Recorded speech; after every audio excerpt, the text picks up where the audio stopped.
ชอบได้โดยพระองค์เองสวากขาตัวเองนะ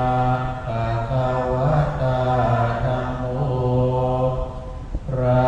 ธรรมเป็นธรรมอันพระผู้มีพระภาคเจ้าพระองค์ใดตรัสไว้ดีแล้วสุปฏิปันโนยัสสะภะคะวะโตโฆพระสงฆ์สาวกของพระผู้มีพระภาคเจ้าพระองค์ใดปฏิบัติดีแล้ว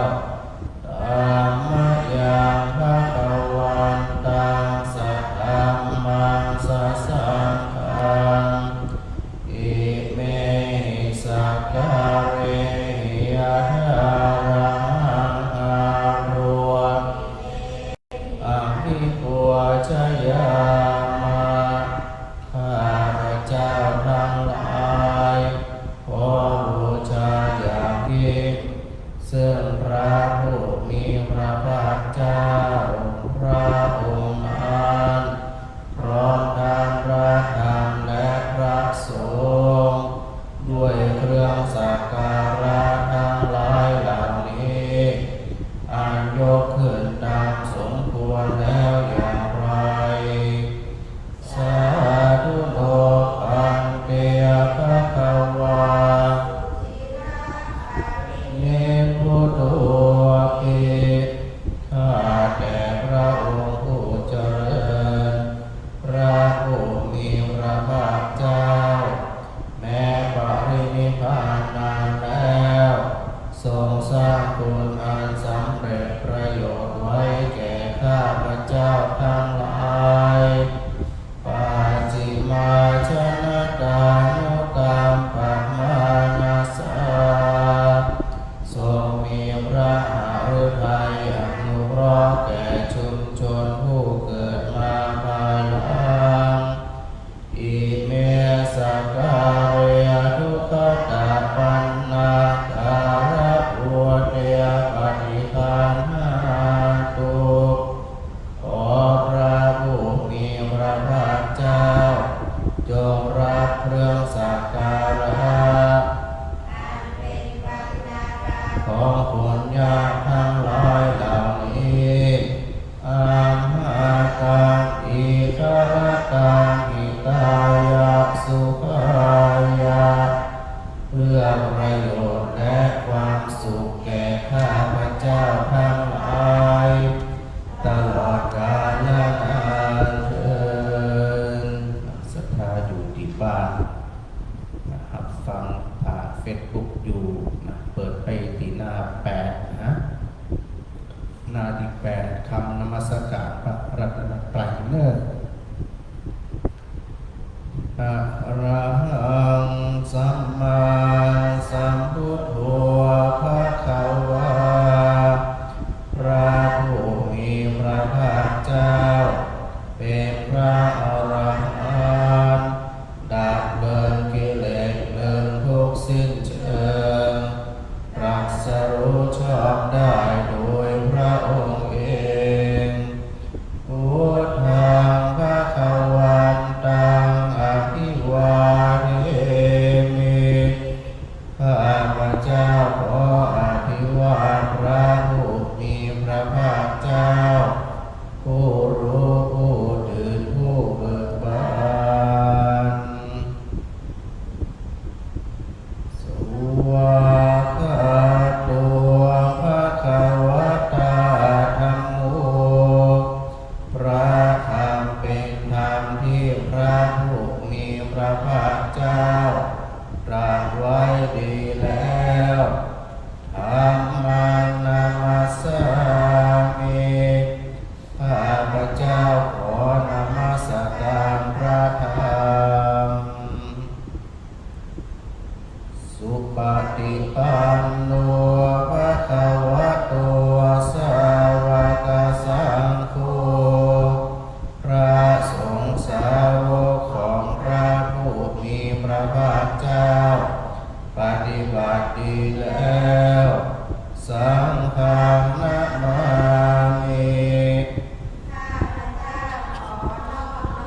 ระสงฆ์นะโมตัสสะภะคะวะโตขอนอบน้อมแด่พระผู้มีพระภาคเจ้าพระองค์นั้นอะระหะโตซึ่งเป็นผู้ไกลจากกิเลสสัมมาสัมพุทธัสสะตรัสรู้ชอบได้โดยพระองค์เองนะโมตัสสะ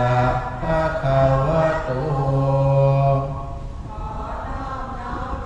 พระผู้มีพระภาคเจ้าพระองค์นั้นอะระหะโตซึ่งเป็นผู้ไกลจากกิเลสสัมมาสัมพุทธัสสะตรัสรู้ชอบได้โดยพระองค์เองนะโมตัสสะภะคะวะโตขอนอบน้อมแด่พระผู้มีพระภาคเจ้าพระองค์นั้น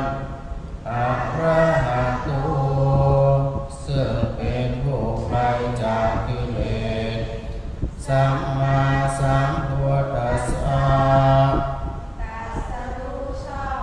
โดยพระองค์เองเปิดไปที่หน้า22ธรรมะเห็นเนื้อหน้า22นั่นจะบอกสถานที่ฟังอยู่ต่างบ้านหลายคนก็ได้ทำวัดเรียนร้องกันนะหน้า22เรียบร้อยแล้วเนอะนะมยังพุทธานุสตินะยังกโรมะเสอังคุปะนะภะคะวันตังเอวังกัลยาโนกิตติสัตถะคะโตก็กิตติศักดิ์อันงามของพระผู้มีพระภาคเจ้านั้น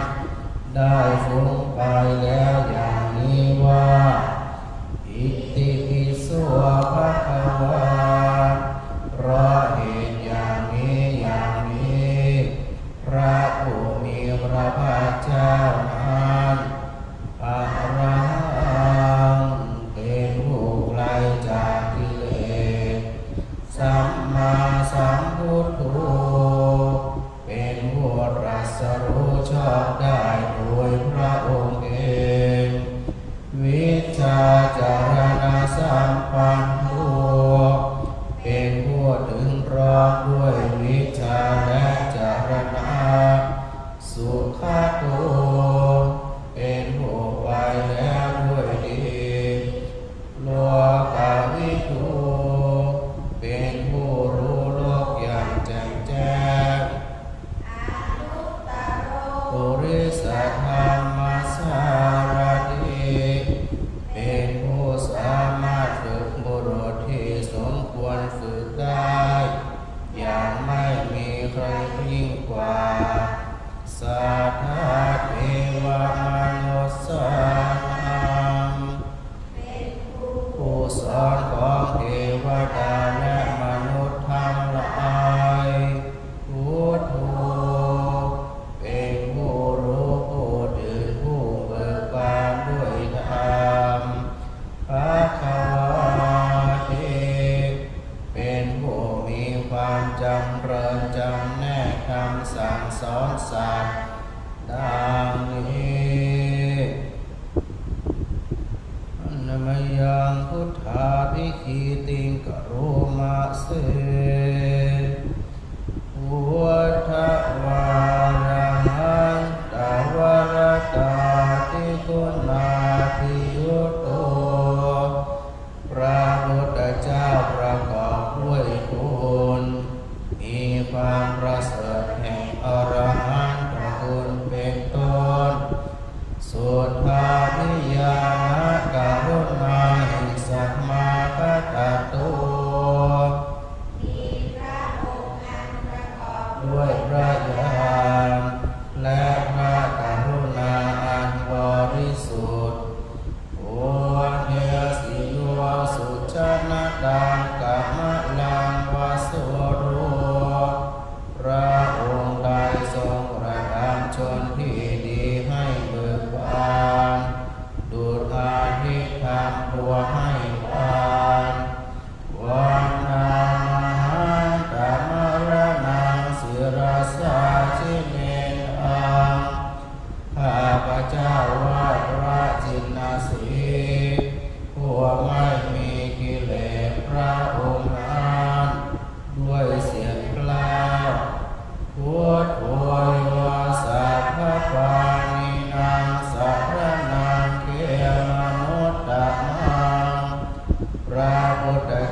อันประเสริฐของข้าพเจ้าเอเตนะสัจวัชเชนวัฏอันยังสัตตุสัสสะเนด้วยการกล่าวคำสัตย์นี้ข้าพเจ้าพึงเจริญในพระศาสนาของพระศาสดาวันธรรมาเนนุยังปุญญังปสุตังอิทาข้าพเจ้าผู้ว่าอยู่ซึ่งพระพุทธเจ้าได้ผลขวายบุญใดในบัดนี้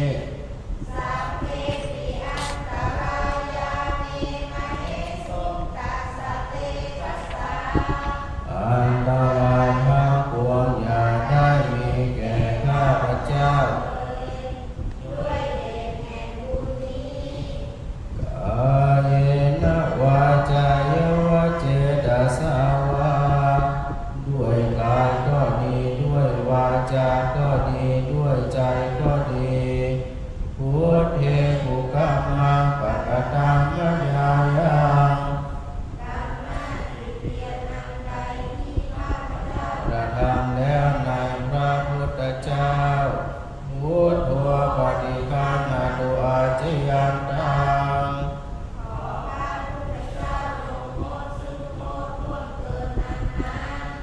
กาลันตะเรสาวริตุงวะพุทเทเพื่อการสำรวมพระวังในพระพุทธเจ้าในการต่อไปอันมยังธัมมานุสตินยังกโรมะเสสวากขาตัวภะคะวะตาธัมโมพระธรรมเป็นธรรมที่พระผู้มีพระภาคเจ้าได้ตรัสไว้ดีแล้วสันนิธิโกเป็นสิ่งที่ผู้ศึกษาและปฏิบัติเพื่อเห็นได้ด้วยตนเองอาการลิโกเป็นสิ่งที่ปฏิบัติได้และให้ผลได้ไม่จำกัดการเอหิปัสสิโกเป็นสิ่งที่ควรกล่าวกับผู้อื่นว่าท่านจงมาดูเถิดโอปัญญิโกเป็นสิ่งที่ควรน้อมเข้ามาใส่ตัวปัจจตังเวทิตาโภวิญโยเหติ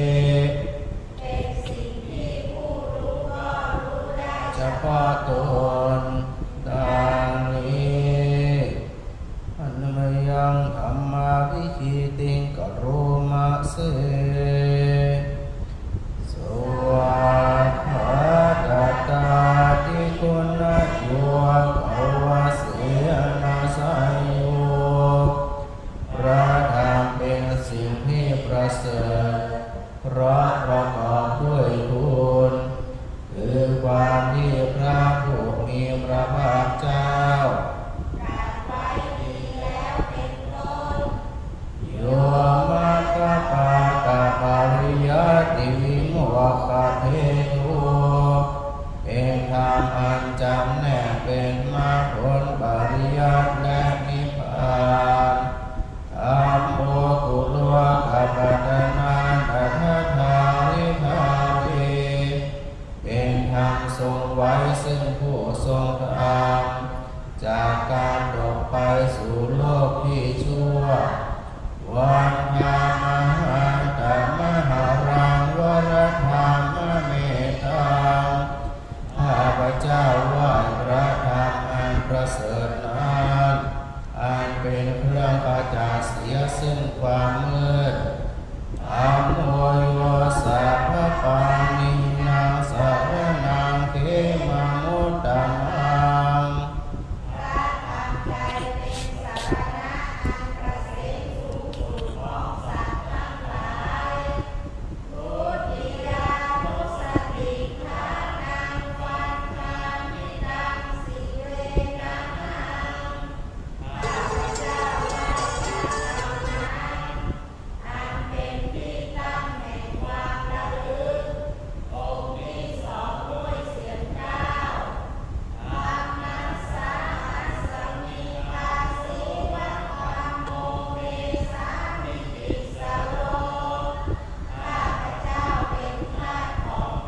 สสะเม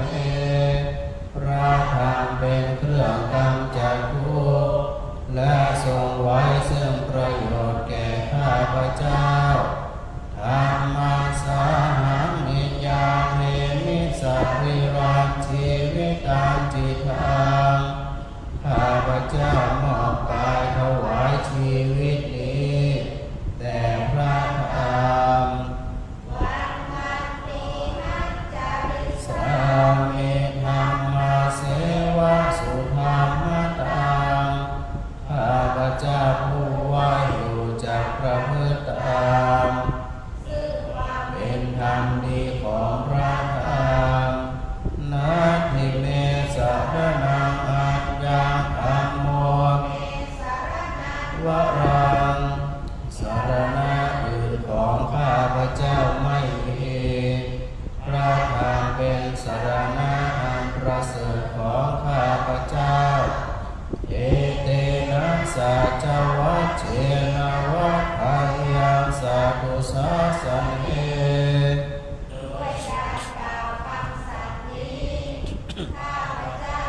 เจริญในพระศาสนาของพระศาสนาธัมมาเมวังธัมมาเนนะยังปุญญังอสุตังอิทาผู้ไว้อยู่ซึ่งพระธรรมได้ผลขวายบุญใดในบัดนี้สัพเพปิอันตรายาเมมหิสุตัสสะเตชะสาอันตรายทั้งปวงอย่าได้มีแก่ข้าพเจ้าด้วยเดชแห่งบุญนั้นกายเนวาจายวเจตสาวาด้วยกายก็ดีด้วยวาจาก็ดีด้วยใจก็ดีอาเมกุกัมมาปะกตังมยายังที่ข้าพเจ้ากระทำแล้วในพระธรรมธรรมวปฏิคันหตุอาจิยันตังจงหมดซึ่งโทษล่วงเกินอันนานกาลันตะเรสังวริตุงวะธัมเมเพื่อการสำรวมระวังในพระธรรมในการต่อไป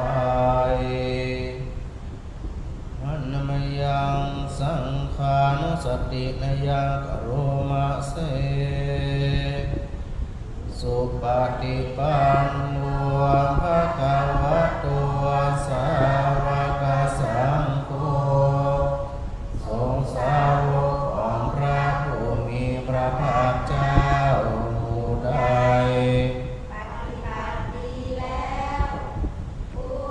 ปฏิปันโนภะคะวะโตสาวกสังโฆสงฆ์สาวกของพระผู้มีพระภาคเจ้าหมู่ใด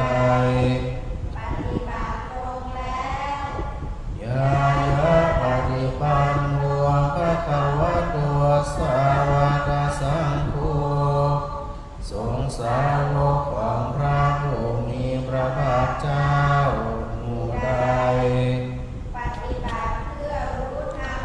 เครื่องออกจากทุกข์แล้วสามีจิปฏิปันโนภะคะวะโตสาวกสังโฆ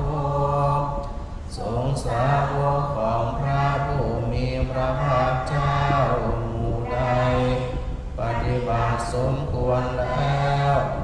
ญาติธรรมได้แก่บุคคลเหล่านี้คือจากดาริปุริสยุคานิอัฏฐปุริสปุคคลานับเรียงตัวบุรุษได้8บุรุษเอสาภะคะวะโตสาวกสังโฆนั่นแหละสงฆ์สาวกของพระผู้มีพระภาคเจ้าอาหุนายโยเป็นสมควรแก่สักการะที่เขานำมาบูชาปาหุนายโยเป็นสม ควรแก่สักการะที่เขาจัดไว้ต้อนรับทักขิณายุเป็นผู้ควรรับทักษิณาทานอัญชลีการณิโยเป็นผู้ที่บุคคลทั่วไปควรทำอัญชลี อนุตตรังปุญญเกตังโลกัสสาติเป็นเนื้อนาบุญของโลกไม่มีนาบุญอื่นยิ่งกว่าดังนี้อันมยังสังฆาภิทิติกโรมะเสสัทธาโชสุปฏิปาติคุณานิยุตโตพระสงฆ์ที่เกิดโดยพระสัทธรรมประกอบด้วยบุญมีความประพฤติดีเป็นต้นโยธาภิโภอริยปุคคลสังฆเสตุเป็นผู้แห่งพระอริยบุคคลอันประเสริฐแปดจำพวกศีลานิธรรมปวราสยกายจิตตุและจิตอันอาศัยธรรมมีศีลเป็นต้นอันบวรวันธรรมหังกัมมนิยาข้าพเจ้าไหว้พระอริยเจ้าเหล่านั้นอันบริสุทธิ์ด้วยดี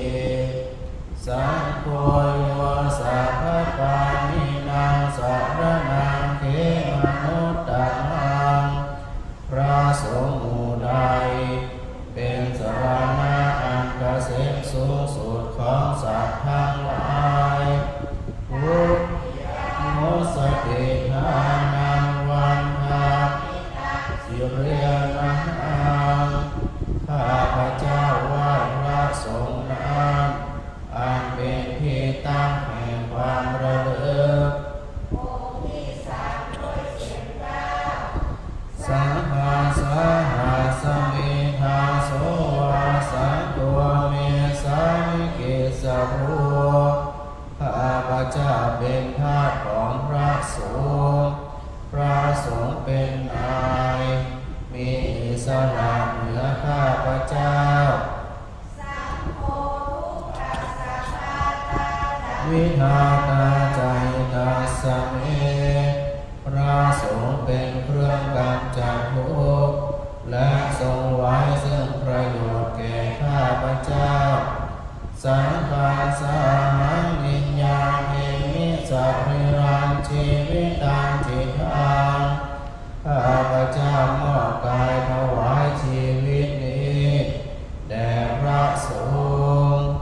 วันทันโตหังจาริสามิสังฆาสวดข้าพเจ้าผู้ไหว้อยู่จากประพฤติตามซึ่งความปฏิบัติดีของพระสงฆ์นาทิเมสารนังอัญญังสังโฆเมสารนังวรังอื่นของข้าพเจ้าไม่มีพระสงฆ์เป็นสรณะอันประเสริฐของข้าพเจ้าเตนะสัจวัตเทียนวัฏฐายังสัตตุสาสเนด้วยการกล่าวคำสัตย์นี้ข้าพเจ้าบุญเจริญในพระศาสนานาของพระศาสดาสังฆังเมวันทะมาเนนะยังปุญญังอิทาข้าพเจ้าผู้ไหว้อยู่ซึ่งพระสงฆ์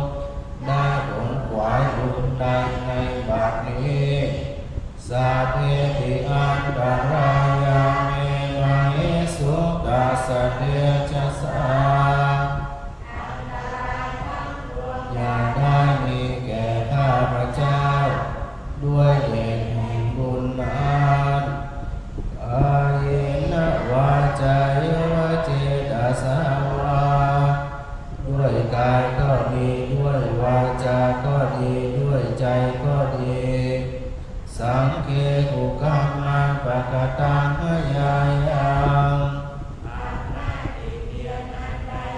ข้าพเจ้าประทำแล้วในพระสงฆ์สังฆปฏิคันหาตุอาจยังตังขอพระสงฆ์จงงดซึ่งโทษล่วงเกินอนันต์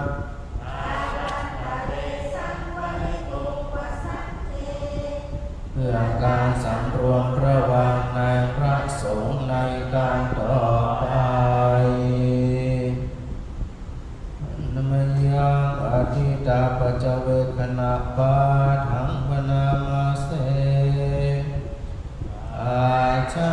ยาปัจจเวกิตาวายาจิวรังปาริพุตตังจีวรในอันเรานุ่งห่มแล้วไม่ได้พิจารณาในวันนี้ดังยาวะเทวสิตัสสะปฏิฆาทายาจีวรนั้นเรานุ่งห่มแล้วเพียงเพื่อบำบัดความหนาวอุณหสะปฏิฆาทายาเพื่อบำบัดความร้อนดังสมากัสสวาตาตาปัสสิริงสปะสานังปฏิฆาทายา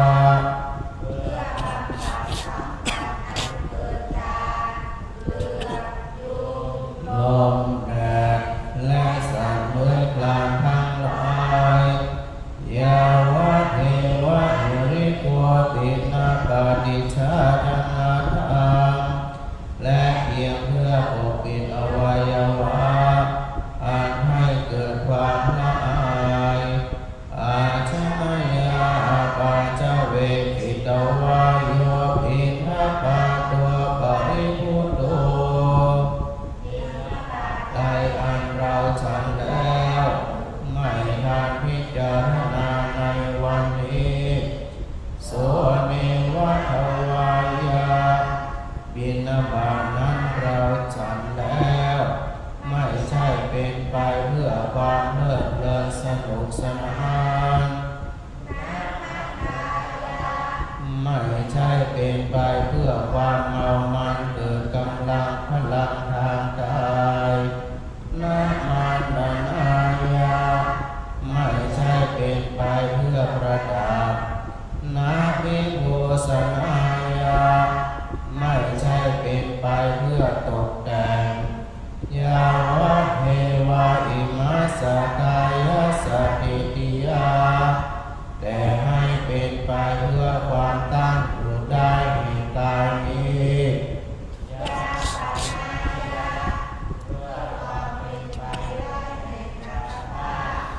เวหิสุปาราติยาเพื่อความสิ้นไปแห่งความลำบากทางกายพระมจริยานุปายาประพฤติพรหมจรรย์อิติปุรานังจาเวทนาปฏิหันธามิด้วยการทำอย่างนี้เราย่อมระงับเสียได้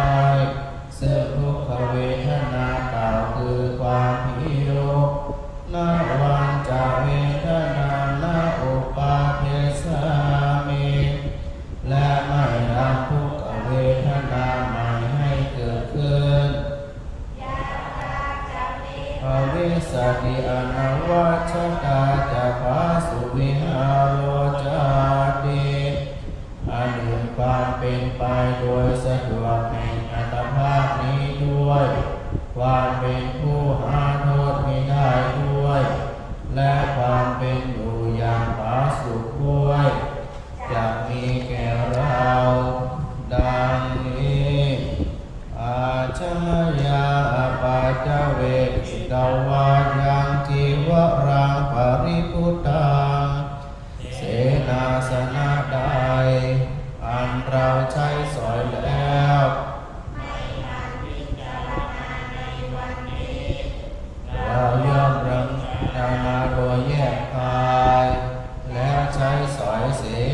สนะตังยังวัดเทวาสิตัสสะปฏิฆาตายาเสนาสนะนั้นเราใช้สอยแล้วเพียงเพื่อบำบัดความหนาวอุณหาสะปฏิฆาตายาเพื่อบำบัดความร้อนดังสัมมากัสสวะตาตาปะสิปริงสภาสัมภาสานาปฏิฆาตายาเพื่อบำบัดสัมผัสอันเกิดจากเหลือบยุงลมแดดและสัตว์เลื้อยคลานทั้งหลาย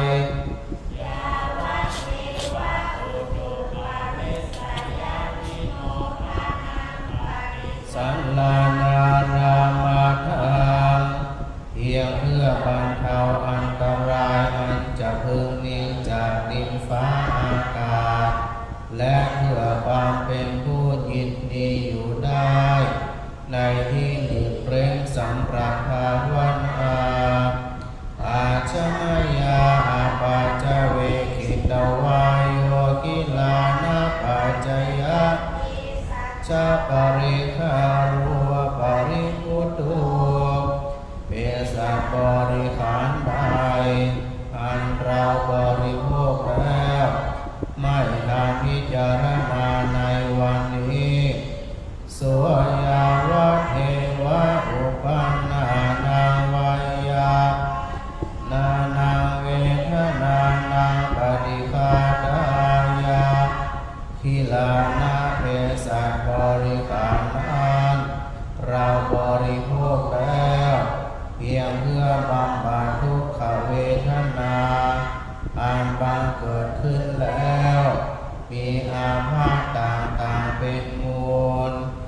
อาชญาปัจจปรมัตถายาติ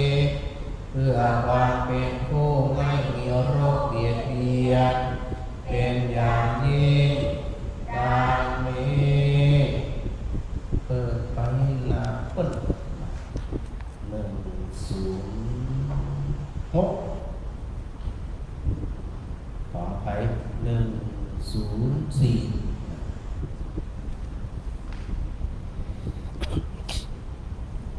ปฏิจจสมุปบาท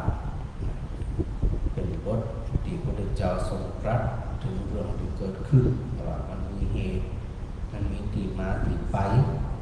ก็เจอว่ามีอยู่ลอยๆโดยเรามีที่มาที่ไปนะเป็นว่าถ้าเขาเข้าใจกระบวนการเกิดเรื่องราวต่างๆเป็นโยงย้ายสืบเรื่องเป็นสายโซ่สายคล้องเนี่ยนะเพื่อว่าความทุกข์ก็จะมาตั้งตายนะถ้าเราเข้าใจพวกนี้นะนี้ความทุกข์ทั้งหลายก็จะไปดูเพราะมันเป็นหันวันนี้มันเป็นอยู่เพราะมันนี้ต้นสายปลายเหตุเป็นอยู่เกิดขึ้นมาเลยโดยพระเจ้าก็ตรัสเป็นต้นเรื่องแรกคืออวิชชาเพราะเอาหูเขาจึงจังจึงชอบจึงรักจึงหลงจึงเกลียดจึงเสียใจจึงน้อยใจเพราะอะไรเพราะอวิชชาความโง่เขลาเขาปิดบังแล้วบางทีเขาหูตามความเป็นจริงเนาะเขาถือโอกาสได้สาธยายในส่วนของบทปฏิจจสมุปบาทโดยความรอบเรียงกันหน้า104สถานหนึ่งอิทาหิกาเวอริยสาวกวะปฏิจจสมุปบาทานเอวะสาธุกังยวะมนสิกาวะติอิมัสสมิงสติอิทังหัวติอิมัสสุปาทาอิทังปัจจติอิมัสสมิงอาสติอิทังนาหัวติอิมัสสนิโรธานิโรจติยาภิทังอวิชชาปัจจยาสังขาราสังขาราปัจจยาวิญญาณังจยานามโรปังนามรูปปัจจยาสัลลายตนังสัลลายตนะปัจจยาปัสสะปัจจ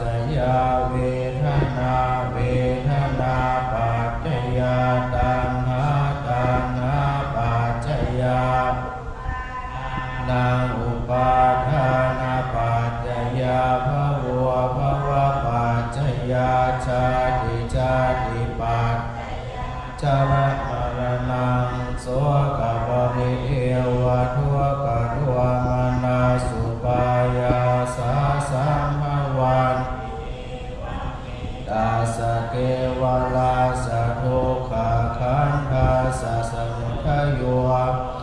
อวิชชายตเววะเสสวิราคะนิโรธาสังขารนิโรธนิโรธาวิญญาณนิโรธวิญญาณนิโรธา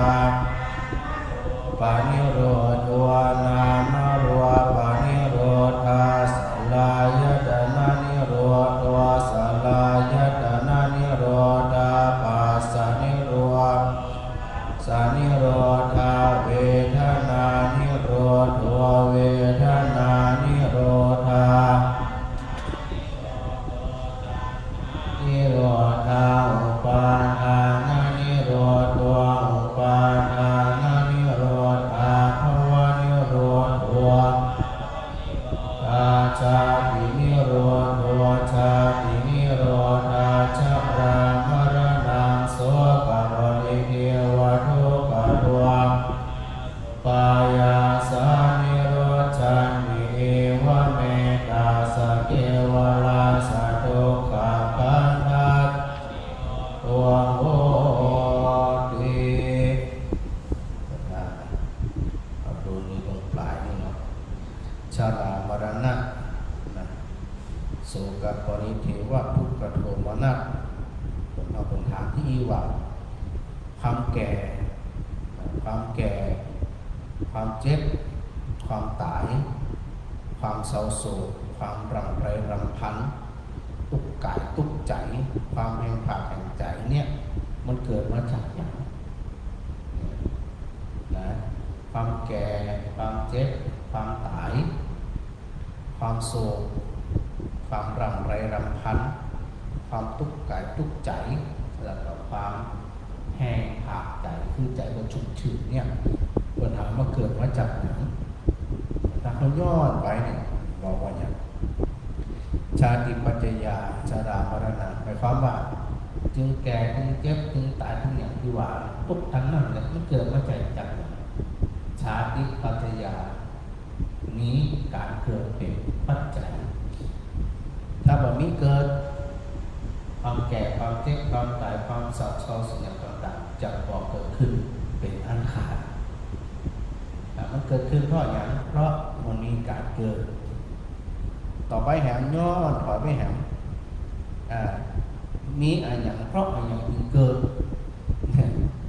พระองค์ตรัสว่าภวะปัจจยาชาติปัจจยาเพราะมีภพมันจะมีการเกิดภพเนี่ยถ้าเป็นภาษาบาลีมาจากคำว่าภูฐานแปลว่ามีอุเป็นโอขึ้นโอเป็นภวะก็เป็นภวะเป็นภพเพราะมีภพมีความเป็นอยู่มันจึงเกิดเพราะมันมีมันยังเกิดถ้าบอกมีมันจะบอกเกิดแล้วภพมันเกิดจากหยังภพมันเกิดจากหยังก็อุปาทานปัจจยาภโวเพราะมีการยึดมันถึงมันจึงเกิดมีพอยึดถึงยึดมันถ้าบ่ยึดมันภพก็บ่เกิดตัดได้เลยจะได้ยึดมันเอากับอันย้อนไปแหมจะได้ถึงตอนยึดถือยึดมันถือมันเป็นของเขาเพราะหยังนี่ตัณหาปัจจยาอุปาทานังเพราะมีความอยากมีตัณหาเป็นปัจจัยจึงนี้อุปาทานยึดมันถือมันเพราะเขาอยากเขาถึงยึดเพราะอะไรอย่างเขาจึงอยากมีอย่างเป็นปัจจัยแฮมเวทนาปัจจยาตัณหาเพราะความรู้สึกทุกข์ก็เกิดตัณหารู้สึกสุขก็เกิดตัณหาเกิดจะได้จะได้จึงเกิดความอยากเพราะมันมีความรู้สึกถ้าอยากได้อยากนี้อยากเป็นอยากครอบครองบนห้องหวังเป็นเพราะว่าตัณหาถ้าบ่อยากนี้บ่อยากเป็นบ่อยากครอบครองบ่อยากอยู่ใกล้บ่อยากหันบ่อยากอะไรสักอย่างเป็นนี่เพราะว่าตัณหาเพราะอยากเพราะมีความอยากที่เกิดขึ้นได้เพราะมีความรู้สึกมีเวทนาจะได้ถึงนี้เวทนาเพราะอย่างเพราะมีผัสสะเป็นปัจจัยผัสสะปัจจยาเวทนา ภาษาก็คือการสัมผัสสัมผัสตาไปเห็นรูปหูได้ยินเสียงมันจึงก่อเกิดความรู้สึกนะครับภาษามันเกิดจากอย่างไรมันย้อนไม่แห่งสลายตนะปัจจยโสสลายตนะก็คืออายตนะภายในหกตาหูจมูกลิ้นกายใจ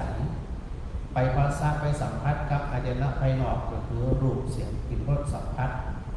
พอมันอายตนะ6 ถึง 12เนี่ยมากระทบกัน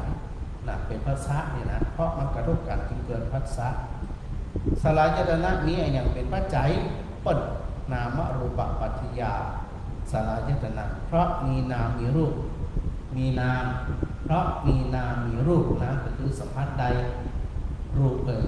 รูปก็คือสัมผัสใดนะก็คือสัมผัสใดจะได้ถึงต้องมีรูปมีนามมองนี่วิญญาณปัจจยานามรูปเพราะมีวิญญาณเป็นปัจจัยวิญญาณคืออย่างคือตัวจิตมโนวิญญาณเป็นทรัพย์เดียวกันเพราะมีจิตมีวิญญาณจึงก่อเกิดน้ำเกิดรูปจะได้วิญญาณหรือตัวจิตเกิดขึ้นเพราะมีอย่างเป็นปัจจัยสังขารปัจจยาวิญญาณเพราะมีสังขารเป็นปัจจัยจึงก่อเกิดวิญญาณสังขารเป็นปัจจัยสังขารนี่ทันหมายถึงการปรุงแต่งนะเพราะเขาปรุงแต่งสปันจึงก่อเกิดจิตที่รับรู้สภาพจิตคือเป็นสภาพที่รับรู้จะได้ถึงวิการปรุงแต่งจะได้ถึงวิสังขารเพราะอย่างอวิชชาปัจจยาสังขาราเพราะมีอวิชชาคือความมืดบอดความโง่เขลา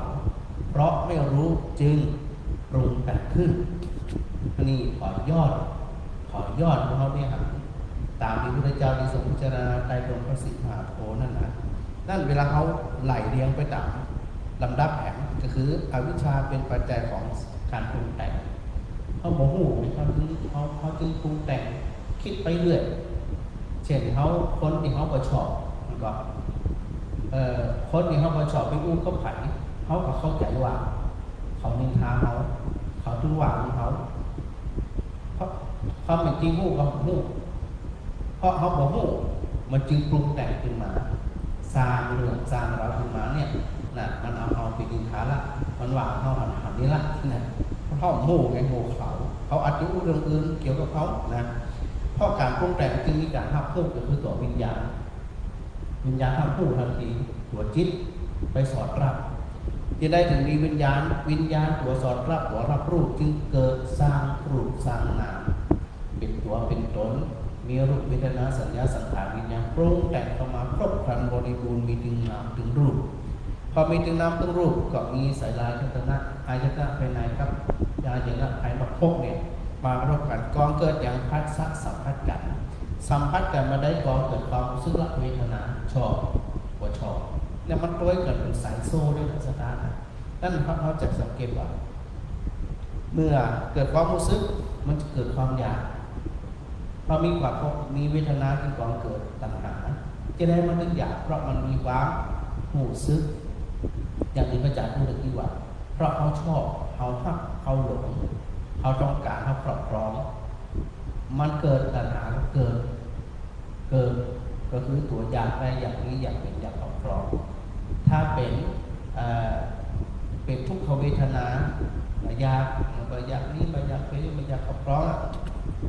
อย่างคนที่ป่วยนอนติดเตียงอย่างต่างๆเกิดวิภวตัณหาเกิดตัณหาเหมือนกันนะเกิดความรู้สึกว่ามันปุ๊บก็ได้จะตายสักเตือนะจะได้ไม่จะโป้นไม่เหี้ยตุกกับตุกเป็นความรู้สึกพอความรู้สึกมันตุกแล้วจึงเกิดตัณหาคืออย่างวิภวตัณหาคือบ่อยากนี้บ่อยากเป็นบ่อยากครอบครองบ่อยากมีชีวิตอยู่นี่นะเพราะตัณหาเกิดขึ้นปั๊บยึดมันถือมันเช่นในมุมที่เขาต้องการยึดเป็นเขาเป็นของเขาเป็นวัดเขาเป็นบ้านเขาเป็นเจ้าเขาเป็นศรัทธาเขาเป็นรถเขาเป็นจริงมันเป็นก็เป็นสักอันเขาเป็นเพียงแค่ผู้เดินผ่านมาชั่วคราวใจชั่วคราวจะเป็นของเขาสักอันวัดแต่ละวัดเจ้าวัดตาด้วยกี่ตัวละบ้านแต่ละบ้านคนตาด้วยกี่จุดละครอบครองก็ได้ต่อได้สักอันนะเป็นนึกเอาว่าอาศัยตัวครอบครองนั่นจึงอาศัยการทำหน้าที่ที่สมบูรณ์แค่นั้นพอยึดมันถือมันเซ็ตเนี่ย ตีตามมาก็คือพวกนี้เป็นเป็นเขาเป็นนั่นเป็นนี่นะพออันมีพวกจีซิงตามมาก็คือมีฉากคือการเกิดเกิดแน่พอเขาไปผูกพันกันมาโดยแต่ตนโดยมีอวิชชาคือความบ่ฮู้เขามาปิดบังเขา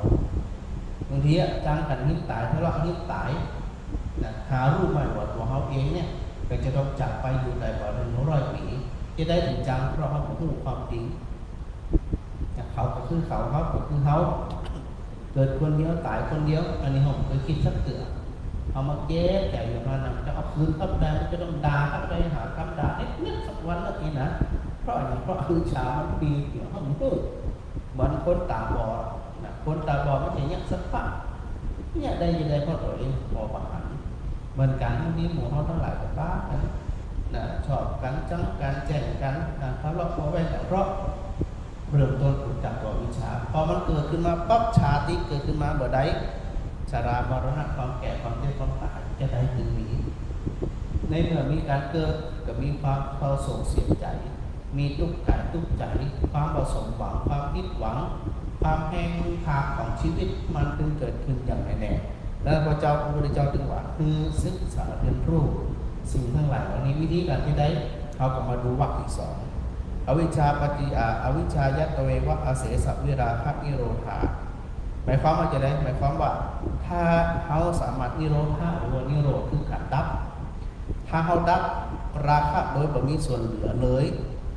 ด้วยอาศัยตัวอันดับอวิชชาคือดับ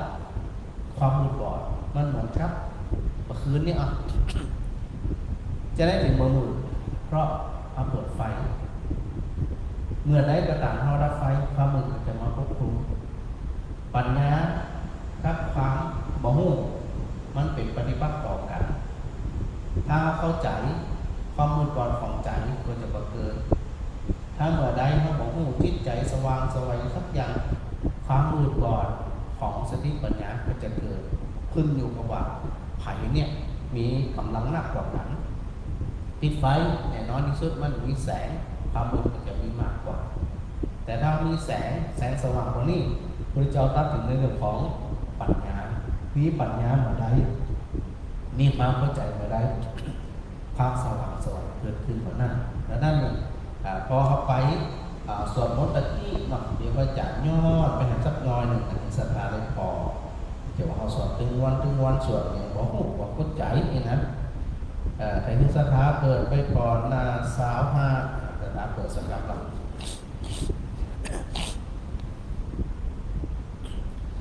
สาวหาอยู่ที่บ้านก็เปิดด้วยเนอะเปิดพอสาวหาถอยนะบรรทัดแรกนะว่าธัมโมกุโลกะปัตนาตถทาริธารีเป็นธรรมทรงไว้ซึ่งผู้ทรงธรรมจากการตกไปสู่โลกที่ชั่วพระธรรมขององค์สมเด็จพระสัมมาสัมพุทธเจ้าก็คือความเข้าใจที่กระจายอุตตะกี้เนี่ยถ้าเขาเข้าใจโดยใดความเข้าใจนั้นจะทรงไว้รักษาไว้คือเขาเนี่ย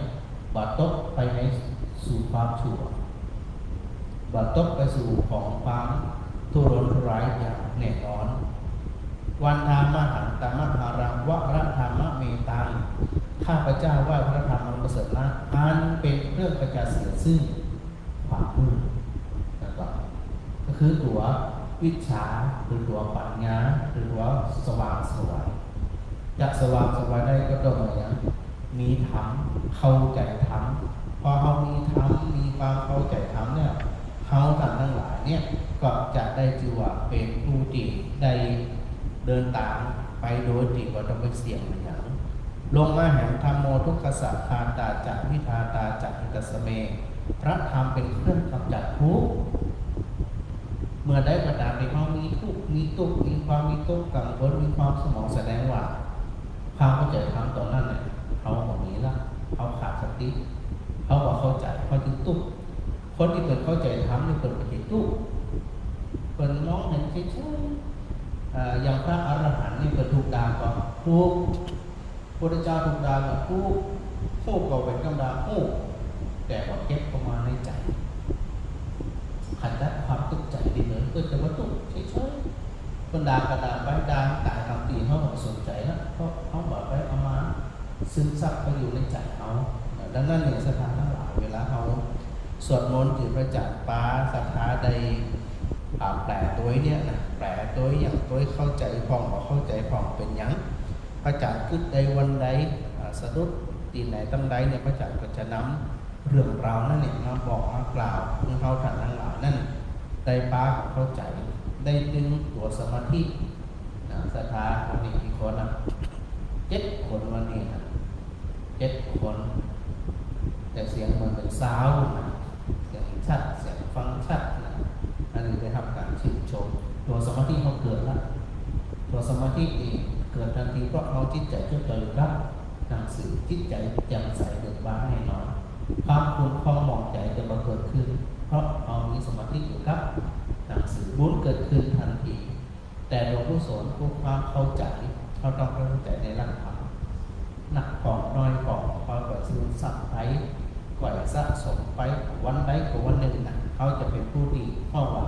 ทำลายอวิชชาอาเสสวิราคะนิโรธาดับโดยไม่มีสูญเหลือซึ่งอวิชชาก็คือสว่างสวยอยู่ตลอดหลักอันนี้ฝากศรัทธาญาติโยมทั้งหลายไหวเอาละก่อนที่จะได้แผ่เมตตากันศรัทธาทั้งหลายที่ถือโอกาสได้สำรวมจิตสำรวมจิตของเขาทั้งหลายเนี่ยนั่นการสำรวมจิตสิ่งที่เขาจะได้คือตัวสมาธิเนาะจิตที่เขาว่าเขาโลภเขาหนีเนี่ยคือจิตที่พวกนี้อายังเขามันหนักเบาสบายพร้อมกันนั่นบางทีเนี่ยเขาจะอาศัยความสงบอย่างเดียวแต่ใจเขามันฟุ้งจิตเขามันฟุ้งสถานก็คือนะคือตัวสติเนี่ยไปสังเกตเห็นอย่างดีวันนี้สังเกตร่างกายก็แล้วกันนะที่เขาสังเกตอยู่มันเนี่ยว่าเขาขนาดนี้เขานั่งอยู่นิสินโนวานิสินโนมาหิติปัสสานะขณะที่เธอนั่งอยู่ก็รู้ชัดว่านั่งเป็นกายานุปัสสนาสติปัฏฐานสถานนั่งตัวตรงๆยืดคอตรง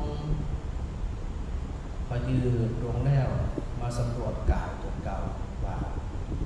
ขณะนี้เขานั่งหูชัดว่าเขานั่งอยู่ในท่าไหนก็หูชัดหันชัดว่าเขานั่งอยู่ในท่านั้นมือวางเทียใดก็หันสะบัดมือที่วางอยู่ขาวางเทียใดเท้าวางเทียใดก็หันชัดว่าเขาวางอยู่แบบนี้เป็นที่สังเกตเห็นในเบื้องต้นที่เขาตัดทั้งหลายที่หนังอยู่เนี่ยมีหนังหุ้มห่ออยู่พอภายในหนังขึ้นไปมีแต่เลือดแต่น้องอุจจาระปัสสาวะมีน้ำบุน้ำเขละมีสปะสปันล้วนแล้วแต่ของบ่อสะอาดทั้งสิ้นพอเขาสังเกตเห็นชาติต่างเป็นความเป็นจริงที่เนี่ยมันจึงทำเราทั้งหลายนั่นวางใดปล่อยใดหลงใดเพราะอย่างความจริงปรากฏตัวสติเขาเป็นหันว่าที่เขาหันสะอาดอยู่ขณะนี้เพราะมีหนังหุ้มห่ออยู่ถือหนังแรงหนังออกมาได้ความสกปรกของรูปร่างกายของแต่ละคนก็ยังมีเขาหัวเขาหันกันอยู่ดังนั้นผ่อนคลายตัดเสียอย่างตัดถึงความหูซึกตัดถึงความหูซึกตัดถึงความยึดมันถือมันจะได้เขาบอกยึดมันถือมันเพราะร่างกายนี้มันใช้ชั่วคราวพอเขาใช้ชั่วคราวแล้วถึงคราวถึงวันเวลาหมดสภาพของมันไปก็ไปตามกาลเวลาเขาเข้าใจที่หันที่บ่ยึดถือดูแลไปบริหารไปนะเพื่อที่จะประพฤติปฏิบัติธรรมดูแลบำรุงร่างกายไปเพื่อที่จะทำหน้าที่ของเขาสมบูรณ์อย่างนั้นดังนั้นอาศัยความสงบสัก5 นาทีเนาะเราจะทำงานสังคมจิตดูความพร้อมเรียนจัด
3131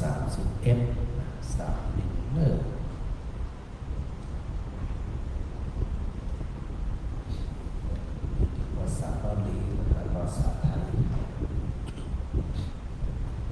ฟังกันนะอิ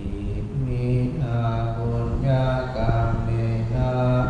ด้วยบุญนี้อุทิศให้อุปัชฌายาคุณุตตระอุปัชฌาย์ผู้เลิศคุณอาจาริโยปการาจาและอาจารย์ผู้และอุปัชฌาย์ผู้เกื้อหนุนจริงๆต้องเป็นอาจารย์นั่นนี่นะอาจาริโยปการาจาและอาจารย์ผู้เกื้อหนุนมาตาปิตาจยาตกาทั้งพ่อแม่และพวกญาติสุริโยจันทิมาราชาสูนจันทร์และราชาคุณวันตานราปิจาผู้ทรงคุณหรือสูงชาติ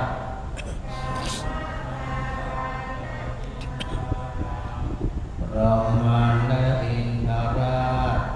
โลกาปาลาจากเทวตาโลกาบาลยะโมหิตามโนสาจายมราชมนุษย์เมตมาจตาเวริกาปิจาผู้เป็นพลานผู้จ้องผานสัพเพสัตตาสุขีโหนตุขอให้เป็นสุขสันต์ทุกทั่วหน้าอย่าทุกข์ทนปุญญานิปกตานิเมบุญของที่ข้าทำจงช่วยอำนวยสุภาพลสุขัจจติวิธานเป็นตุให้สุขสันต์ดังโอนขีปังปาเปทะโวมะตังให้โลกถึงนิพพานผ่านอิมินาปุญญากรรมเมนะด้วยบุญนี้อุทิศให้อิมินาอุเทเสนะจาและอุทิศให้ดวงสัตว์อิปาหังสุลเพเทวาเราลันได้ซึ่งการตัดตานุปาทานาเชทนาตัวตัณหาอุปาทานเยสันตาเนหินาธัมมาสิ่งชั่วในดวงใจยาวานิพังอัตโตมะมังกว่าเราจะถึงนิพพานนาสันโตสัพพะทาเยวาจากสันดานยะถาชาโตภะเวภะเวทุกภพที่เราเกิดอุชุติตังสติปัญญามีจิตตรงและสติทางปัญญาอันประเสริฐสันเลโควิริยามหินาพร้อมทางความเพียรเลิศเป็นเครื่องอุดกิเลสหายมาราลบันดุโนกาสังโอกาสอย่าพึงมีแก่หมู่มารสิ้นทางหลายกาดุลจาริเยสุเมเป็นช่องประทุษร้ายทำลายล้างความเพียรจงพุทธาธิปวโรนาทุพระพุทธเจ้าผู้วรณาธัมโมนาโทวรุตตโมพระทานที่พึ่งอุดมนาโรปเจกพุทโธจาพระปัจเจกพุทธสงฆ์สังโฆนาโทตโรมะมังทบพระสงฆ์ที่พึ่งพยองเดโสตมานุภาเวนะด้วยอานุภาพนั้นมาโรกาสังละพันตุมาอย่าได้ชอบทักษะปุญ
สบายใจกับลือแม่ลาใจกับลือหลวงทีรยุทธวิจิตรพันธ์แม่สุชิราปาติปแล้วก็แม่วิธิมาโมสกุลวันนี้ได้มารวมสวดมนต์อารมณ์ธรรมะด้วยกันด้วยความสุขจะเย็ดนะพระธาตุนี่เป็นร้อยแต่อยู่บ้านที่สวดกันน้องนี่นะเลยที่เราต้องได้รับความต้องการเนื่ออายุโทภลาโทธีโรวันนาโทปฏิภาณโทสุขัสสะทาดาเมธามิสุขังโสอธิกจติอายุทัตตัว